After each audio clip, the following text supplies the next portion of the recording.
तुम्ही पोरांना कधी शाळेत असं आगळं वेगळं कधी करून दिलं सकाळी नाही ना, तर हे नक्की बघा मी केलेलं. आणि जर तुमच्या पोराने डबा पूर्ण नाही संपवला तर मला कमेंटमध्ये येऊन सांगा, ताई तुझी रेसिपी तुझे बनवलेच काय, मग आमच्या पोराने अजिबात खाल्लेलं नाही, जसाचा तसा डबा परत. चला तर सांगते मी कसं करायचं. इथे मी टोमॅटो, ढबू मिरची आणि कांदा हे सगळं उभं स्लाईस केलं, थोडंसं मीठ टाकलं आणि परतून घेतलं, कारण उघरट वास आला की नाही पोरं अजिबात खात नाहीत, नखरे करतात खायला म्हणून. त्यानंतर मी थोडासा माझ्याकडे शेजवान सॉस शिल्लक होता, मायोनीज घातलं. त्यानंतर थोडंसं तिखट वाटण्यासाठी चिली फ्लेक्स पण घातलं, टोमॅटो केचप घातलं आणि थोडंसं चिली सॉसचा मसाला शिल्लक होता तो घातलेला.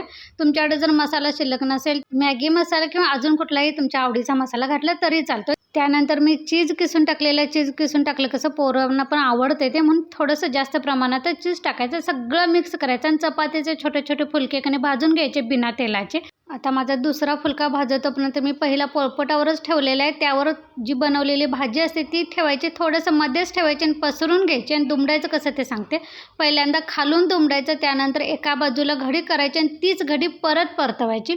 दोन्ही बाजूनं दुमडायचं नाही, कारण आपण याला चिकट म्हणून किंवा भाजी बाहेर जाऊ नये म्हणून स्टिक वगैरे अजिबात लावणार नाही. घरच्या घरीच करणार आहे आणि घरच्या घरी आपल्याकडे ते स्टिक वगैरे असं काही नसतं. पण मी तव्यामध्ये तूप टाकलेलं आणि तुपावरती घडी केलेली पोळी ठेवलेली आहे. त्यानंतर तुम्हाला मी परत एकदा दुसरी बनवून दाखवते. बघा, खालून दुमडायची, त्यानंतर एका बाजून दुमडून कणी परत तीच घडी करायची, म्हणजे भाजी अजिबात बाहेर येत नाही.